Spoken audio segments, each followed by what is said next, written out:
찾으셨으면 한 목소리로 함께 합독하겠습니다.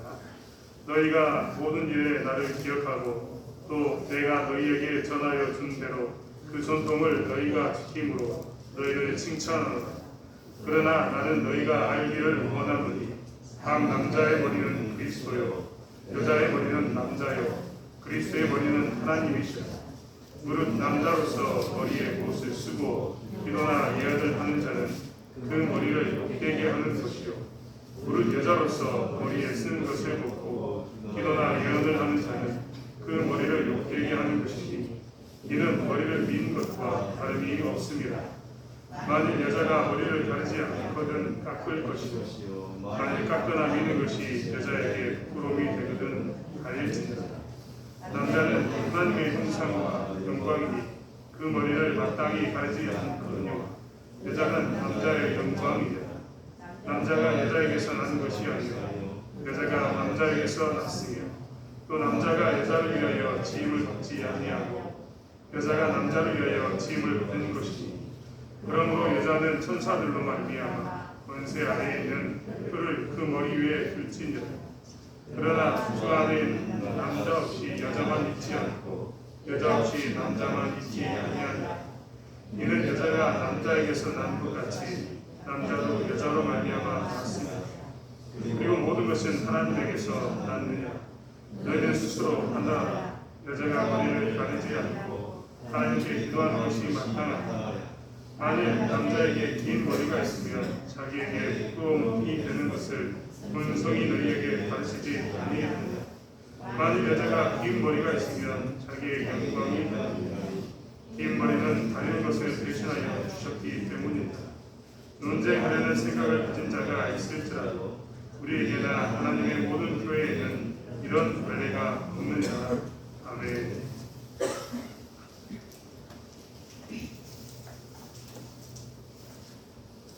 고린도전서 11장의 말씀, 특별히 11장의 전반부에 나오는 이 말씀만큼 오해에 소중한 말씀은 없습니다.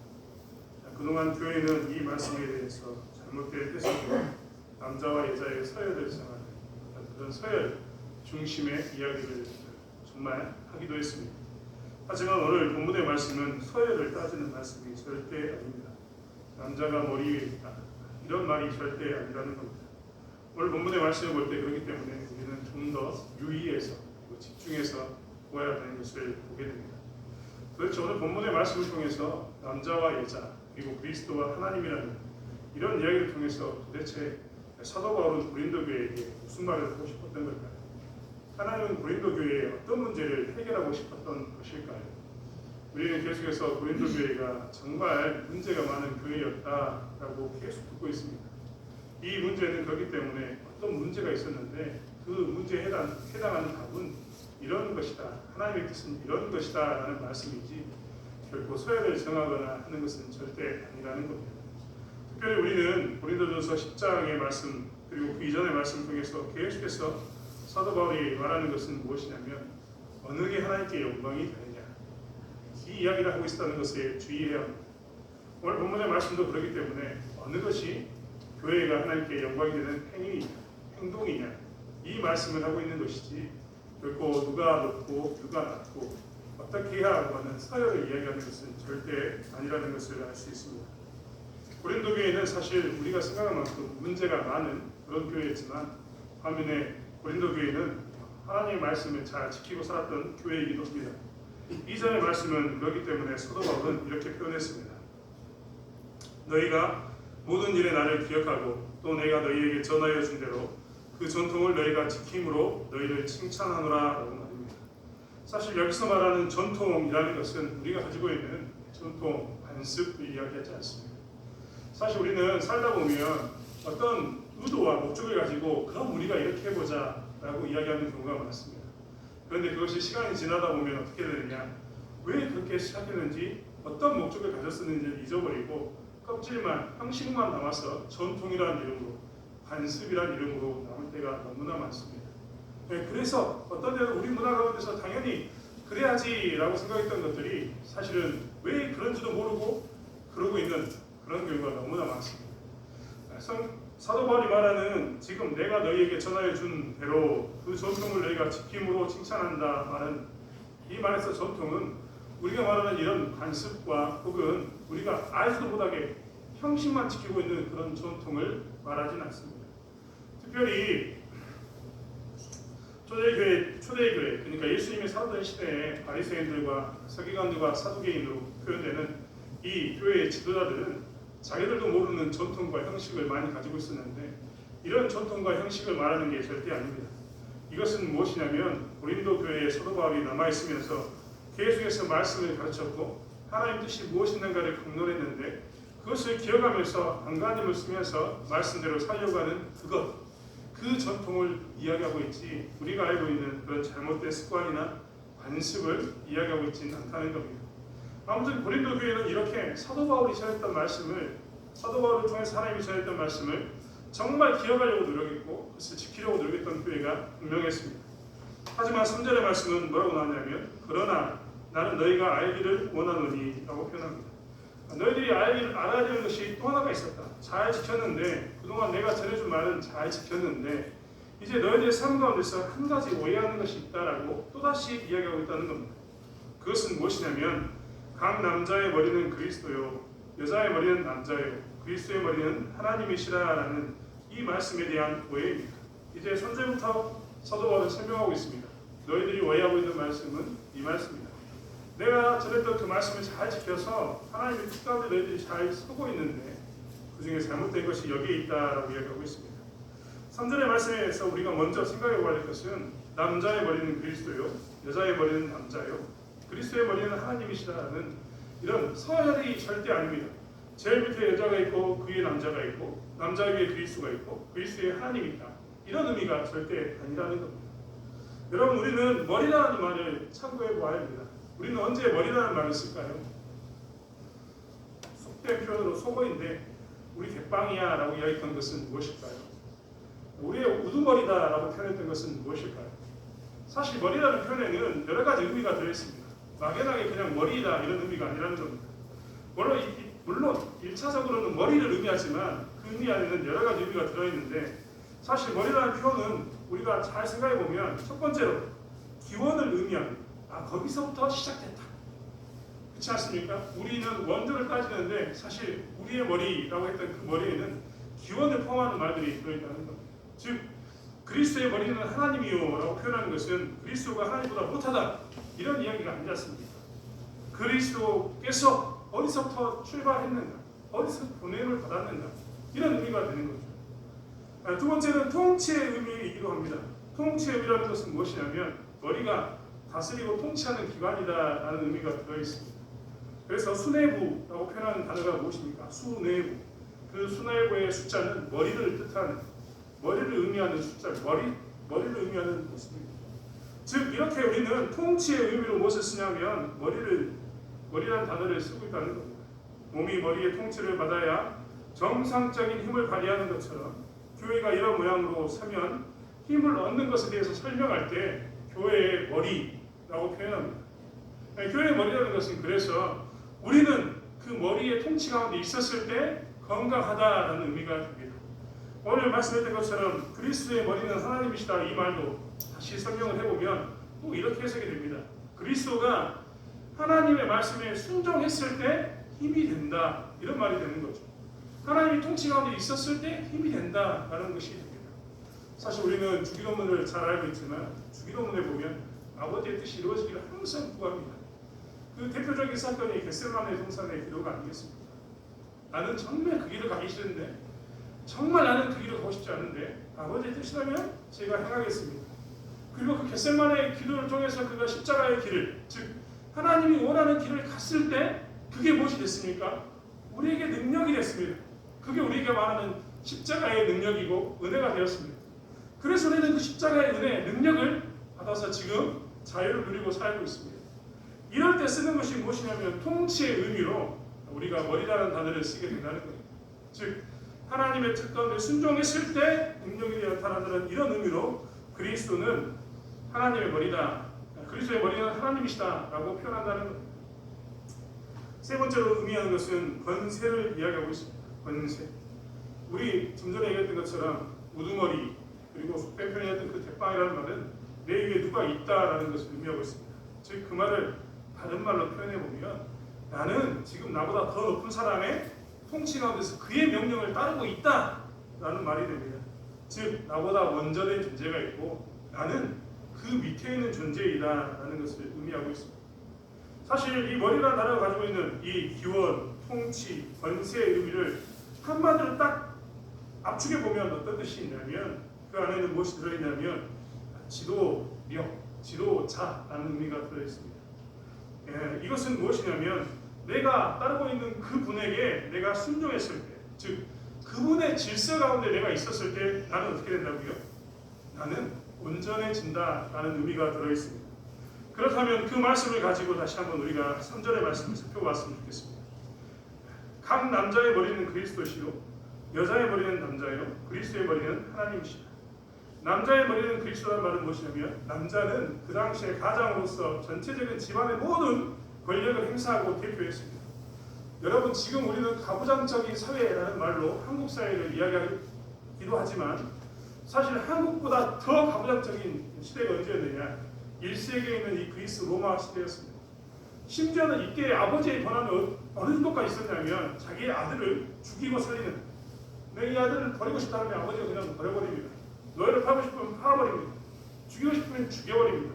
이 정도의 막강한 권력이 있었던 그 시대가 언제였느냐 이 1세기의 모습입니다. 그리스 로마의 모습이라는 것. 그런데 그런 사람들에게 이야기합니다. 그런 집안의 가장이 이야기하기를 네가 모든 것을 다 누리고 모든 것을 네 마음대로 네 가정 안에서 행하는 것처럼 보이지만 그렇게 네가 가정의 주인이 되었을 때 그렇게 살았을 때는 너희 가정에 무엇이 없다? 건강함이 없다. 온전함이 없다라고 말씀하시면서 남자의 머리는 그리스도다. 즉 그리스도의 명령 가운데 그리스도의 질서 가운데 네가 순종했을 때 너의 가정과 네가 어떻게 된다고요? 온전해지고 평안해짐을 이야기하고 있습니다. 여자의 머리는 남자다. 이 말도 마찬가지입니다. 여자의 머리는 남자이기 때문에 절대적인 복종을 의미하는 것이 아니라 무엇을 의미할까요? 그 안에 그 질서 안에 있었을 때 당시의 문화의 질서 안에 있었을 때 비로소 하나님의 영광이 드러나고 순종이 드러난다라고 이야기합니다. 이런 말을 하면 굉장히 기분 나쁠 겁니다. 그러면 여자는 항상 남자 밑에 있어야 되느냐? 이 말은 절대 그런 말이 아닙니다. 서열을 이야기하는 게 아니라 다른 말이 아니라 이런 겁니다.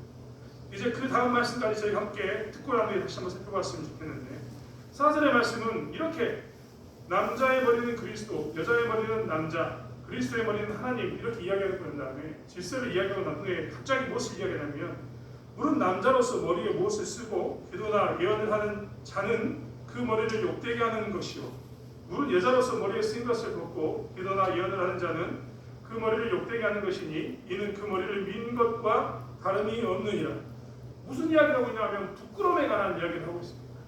어떻게 어떤 것이 부끄러움인가에 대해서 이야기하고 있다는 겁니다. 사실 우리는 여기에서 좀 알아야 할 게 있습니다. 1세기에 있는 이 당시의 사람들은요 우리와 다른 복장을 입었습니다. 우리는 남자는 바지를 입고 여자는 치마를 입습니다. 그래서 뒷모습만 봐도 여기는 남자, 여기는 여자 이렇게 구분이 됩니다. 혹은 남자는 짧은 머리, 여자는 긴 머리, 뒷모습만 봐도 구분할 수 있습니다. 하지만 우리가 잘 알고 있는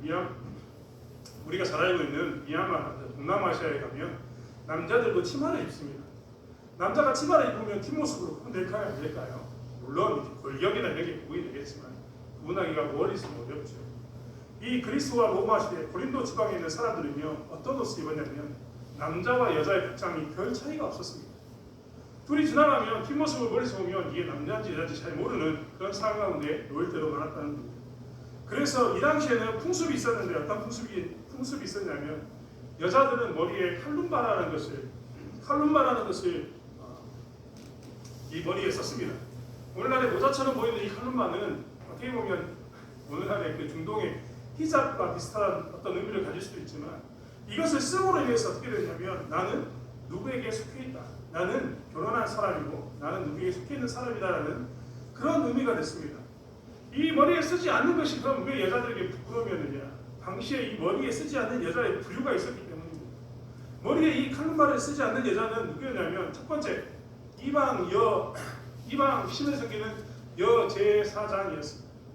이들은 우리가 여제사장이라고 표현하지만 당시에 남자와 성적인 관계를 가지면서 축복해 주었던, 머리를 풀면서 했던 그런 사람이었습니다. 좋은 이미지가 절대 아니었습니다. 두 번째는 당시에 이 고린도 지역에 이 창구라고 얘기해요. 몸을 파는 여인들이 있었는데 이 여인들이 무엇을 했느냐? 모자를 쓰지 않았습니다. 그리고 머리를 민 사람이 있었는데, 머리를 모자 쓰지 않는 사람이 있었는데, 그 사람은 누구냐면 머리를 밀어서 모자를 쓸 수 없는 사람. 그 대표적인 사람이 종들이었습니다. 종들에게는 머리를 밀었던 풍습이 있어서 종들을 표시하기 위해서 모자를 못 쓰게 했던 겁니다. 심지어는 만약에 법원에서 여자가 간음을 해서 판결을 받으면 그 여인의 머리를 밀어버렸습니다. 그리고 민 머리를 가지고 다니게 했습니다. 유대인들도 마찬가지입니다. 가늠한 여인을 붙잡았는데, 유대인들을 가늠한 여인을 붙잡으면 돌로 쳐서 죽이게 되어 있지 않습니까? 그런데 고린도 지역에서는 죽이지 못하니까 어떻게 벌을 내렸느냐? 머리를 밀어버렸습니다. 즉 모자를 쓰지 않고 소위 말하던 칼로 말하는 걸 쓰지 않는 것은 무엇을 의미하냐면 여자로서 나는 부끄러운 모습입니다 라는 것을 이야기하는 것이었습니다. 그렇기 때문에 이 사도 바울은 무엇을 이야기하냐면 여자에게 머리에 쓴 것을 벗고 기도나 예언을 하는 것을 하지 말라라고 이야기하고 있는 겁니다. 특별히 교회에서 머리에 쓴 것을 벗고 기도나 예언을 하는 순간 교회에 처음 온 사람들은 그것을 보고 무엇을 느끼냐면 여기는 이방 신전에 들어갔던 모습과 똑같네? 라는 말을 할 수 있는 겁니다. 말씀드렸던 것처럼 누가 머리에 모자를 쓰지 않는다고요? 이방의 신을 섬기는 그 여사제들이, 제사장들이 머리에 모자를 쓰지 않았기 때문에 그렇습니다. 그렇기 때문에 사람들이 처음 교회 와가지고 그것을 보면서 뭐를 생각하냐면 여기에 들어왔는데 이들을 섬기는 것, 즉 하나님을 섬기는 것과 이방신을 섬기는 게 차이가 무엇인가? 이러면 다 똑같은 것 아닌가? 라는 오해의 소지가 있었다는 겁니다. 이 처음 교회 왔던 사람들이 무엇을 하냐면 이 질서에 대해서 잘못 알므로 해서 실족하게 되는 그런 문제가 이 문제를 인해서 생기게 되었다는 겁니다. 그래서 사도 바울이 뭐라고 이야기하냐면 남자와 여자의 서열이 아니라 너희들이 질서 안에서, 이 하나님의 질서 안에서 그리스도를 머리로 한, 하나님을 머리로 한 이러한 모습 가운데서 질서 안에서 너희들이 예배를 드리고 순종하는 모습을 보여주면 그것이 이방신을 섬기는 모습이나 세상의 부정한 사람 뜻하는 그런 것과 차별된 모습을 드러내게 될 것이고, 그 차별된 모습을 처음 온 사람이나 믿음이 약한 자들이 본다면 무엇을 하느냐? 이것이 기독교구나, 이것이 하나님을 섬기는 것이구나 라는 것을 알 수 있다는 겁니다. 그런데 만약에 나는 자유하니까 하고 이것을 쓰지 않는다면 어떻게 되느냐? 질서에 순종하지 않는다면 어떻게 하느냐? 자기의 마음대로 그들이 예배를 드린다면 그것을 통해서 처음 온 자들과 믿음이 약한 자들이 예배에 방해가 된다라고 이야기합니다. 그 예배에 방해가 되는 것을 제거하라는 것이 무엇이냐면 사도 바울이 오늘 이야기하는 남자의 머리, 여자의 머리를 이야기하는 이야기입니다. 즉 오늘 본문의 이야기는 서열을 이야기하는 게 절대 아니라 우리는 이 질서 안에서 순종했을 때 온전하게 되어주고 능력을 행하게 되는데 그 질서 안에서 순종하는 모습이 교회 안에서 나타났으면 좋겠다. 그리스도의 통치 가운데 있는 교회의 예배가 되길 원한다. 그리고 우리가 말하는 그 질서 있는 예배, 세상과 섞이는 그런 예배가 아니라 구별되는 예배를 드리길 원한다라고 이야기하면서 구별된 예배를 통해서 처음 나온 자들이나 연약한 자들이 실족하지 않도록 너희들이 예배 가운데서 어떻게 해야 되느냐? 질서 가운데 순종할 것을 이야기하고 있는 겁니다. 사실 우리는 우리의 삶 가운데서 이런 때가 정말 많습니다. 우리의 예배 가운데 방해거리를 제거하라는 이 말씀처럼 우리의 예배 가운데서도 예배의 방해거리를 제거해야 된다는 겁니다. 우리는 지난 시간에도 보았습니다. 우상의 제물이 연약한 자들이나 믿음이 처음 믿는 자들이나 믿음이 약한 자들에게 방해가 된다면 그것을 하지 말라, 혹은 어떤 때는 해라 말하라에 대한 이야기를 보았습니다. 다 모든 것은 무엇이냐면 그들이 믿음 안에서 예배에 집중하고 하나님과의 관계를 맺는데 도움이 될 만한 그런 행위들이었습니다. 오늘 이 행위도 마찬가지입니다. 이렇게 함으로 인해서 그들은 무엇을 갖게 되느냐? 드디어 예배에 방해받지 않고 집중하게 됩니다. 그리고 질서 안에서 이 하나님의 통치 가운데서 순종하는 모습을 통해서 온전해진 것을 교회를 통해서 보게 됨으로 인해서 그들은 신앙의 성장을 맛보게 된다는 겁니다. 그렇기 때문에 오늘 말씀은 절대 서열을 이야기하는 게 아니라 무엇을 이야기하는 겁니다. 예배의 방해거리가 되지 않도록 여자도 남자도 무엇을 하라고요? 예배의 방해거리를 제거하라는 말입니다. 너희들은 편안하게 예배를 드리지만 그 예배에 드리는 그 모습들이 혹여라도 처음 나온 자들에게, 혹여라도 믿음이 약한 자들에게 방해거리가 된다면 그 모든 것을 제거해라 라는 이야기가 된다는 것. 예배 가운데 너희들이 겟세마네 동산에서 예수님께서 순종했던 것처럼 순종하는 모습을 보였습니다. 하나님께 복종해서 십자가를 지고 나갔던 그 모습을 너희들이 예배 가운데 보였을 때, 그때 비로소 그 믿지 않는 자들과 연약한 자들이 교회에서 든든히 서는 것을 이야기하면서 제발 이 예배의 방해거리, 너희들 눈에 비치는 그 예배의 방해거리들을 좀 버릴 것을 이야기하는 장면이 오늘의 장면이라는 것. 그렇기 때문에 오늘날 머리에 써야 되는가 말아야 되는가에 대한 문제로 이 답을 찾는 게 아니라 우리는 우리의 예배 가운데서 믿음이 연약한 자들과 믿지 않는 자들에게 우리의 예배가 방해가 되지, 우리의 예배가 그들이 신앙생활하는데 방해거리가 되지 않도록 하는데 힘써야 된다는 것에 좀 더 주안점을 두고요. 우리는 그렇다면 어떻게 우리의 예배가 새로운 자들에게 그리고 믿음이 약한 자들에게 방해거리가 되지 않게 할 수 있을까? 이것이 우리가 고민해야 될 문제라는 것. 우리도 모르는 사이에 우리 교회 가운데 가졌던 전통이라는 이름으로 가지고 있는 것들이 있습니다. 좀 전에도 말씀드린 것처럼 그것들은 항상 좋은 의미로 시작했습니다. 하지만 그것이 오늘 우리에게가 아니라 우리보다 더 연약한 지체들 그리고 교회에 처음 나온 사람들에게 방해거리가 된다면 가끔 우리는 기꺼이 그 방해거리를 제거해야 합니다. 그리고 그 전통을 강조하고 그것들을 관습을 강조하는 데 우리의 목적이 있는 게 아니라 우리는 무엇을 보여야 되냐면 어떻게 하면 우리가 하나님의 말씀 가운데 순종하는 그 질서 가운데 서게 될 것입니다. 말씀드렸던 것처럼 그리스도의 머리는 하나님이라고 이야기하시면서 그리스도께서 하나님의 그 뜻 가운데 순종해서 뜻을 이루었던 것처럼 우리는 어떻게 하면 하나님의 말씀 가운데 순종해서 우리가 그 하나님의 뜻을 내 삶 가운데 나타낼 것인가를 고민하면서 그것을 드러내고 그것을 자랑하고 그것을 보여야 되는 우리의 삶을 살아야 된다는 것. 사랑하는 성도 여러분, 우리 또한 이 말씀 가운데서 정말 든든히 서길 원합니다.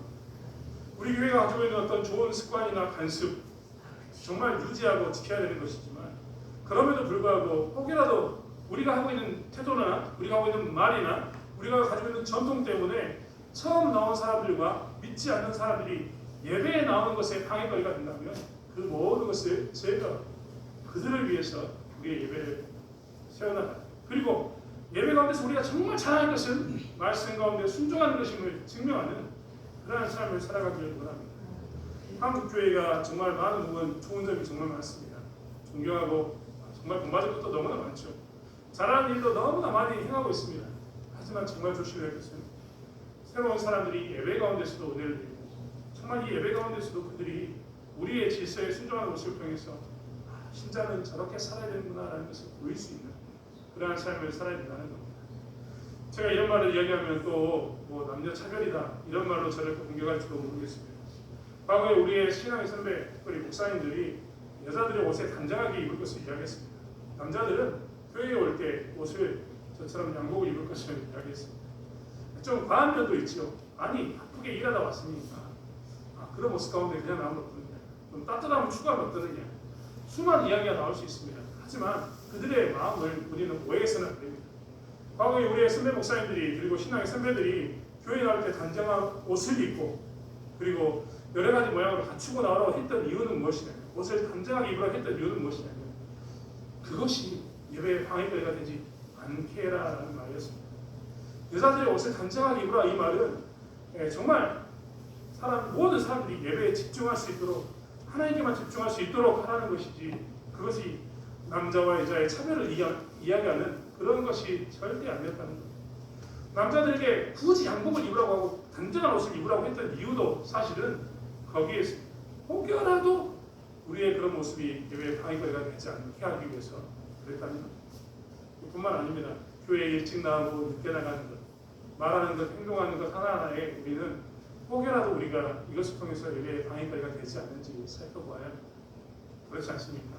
왜 우리가 교회 오면 핸드폰을 우리가 진동을 해달라, 모음을 해달라고 이야기합니까? 왜 우리가 예배에 나오면 예배에 집중하라고 떠들지 말라고 이야기합니까? 모든 것을 사실 곰곰이 생각해보면 예배에 집중하고 예배에 방해거리가 되지 말라는 이야기입니다. 그 그것에 주안점이 있기 때문입니다. 사랑하는 성도 여러분, 저희 또한 믿지 않는 자들과 연약한 자들이 교회에 왔을 때 그들의 눈에 우리가 예배의 방해거리가 되지 않기 원합니다.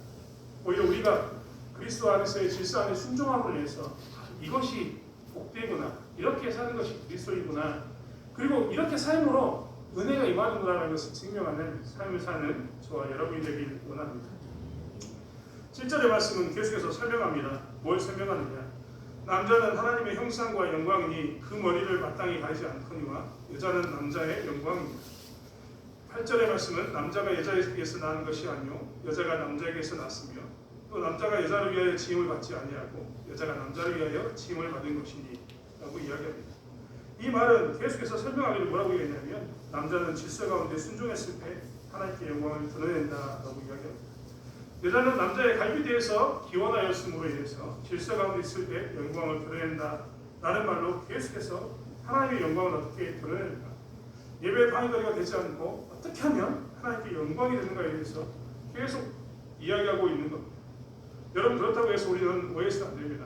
말씀드린 것처럼 그럼 남자만 하나님의 영광을 드러낼 수 있고 남자만 권세를 가졌느냐, 그런 것은 절대 아니라는 겁니다. 10절의 말씀을 보십시오. 10절의 말씀을 보면 그러므로 여자는 천사들로 말미암아 권세 아래에 있는 표를 그 머리 위에 들지니라. 그러나 11절 그러나 주 안에는 남자 없이 여자만 있지 않고 여자 없이 남자만 있지 아니하니라 라고 이야기합니다. 계속해서 어떤 이야기를 이야기하냐면 성경은 남자와 여자의 차별을 이야기하고 그 남자와 여자의 차별을 통해서 서열을 정하는 게 아니라 무엇을 이야기하냐면 어떻게 하면 하나님의 권세를 드러내고 질서 안에 있을 때 어떤 모습으로 드러나는가에 대해서 이야기하고 있습니다. 그리고 오늘 그 7절 이후의 말씀은 무엇을 설명하고 있냐면 오늘 본문에 우리가 읽었던 것처럼 남자와 여자는 남자가 먼저다, 여자가 먼저다, 누가 주도권을 가져야 되느냐 이런 싸움이 아니라 상호 보완하는 관계로서 서야 한다라는 것을 이야기하고 있습니다. 상호 보완을 왜 할까요? 서로 타협하는 겁니까? 타협하는 게 아니라 뭘 하라고요? 어떻게 하면 질서 가운데 있음으로 해서 하나님의 영광을 드러낼 것인가, 이에 대해서 하나님께서는 남자의 모습과 여자의 모습을 따로 만드시고, 하나님께서 만약에 남자만 필요하다면, 이건 정말 웃긴 이야기입니다만 자연계에는요 자웅동체라는 게 있습니다. 남자와 여자가 한 몸입니다.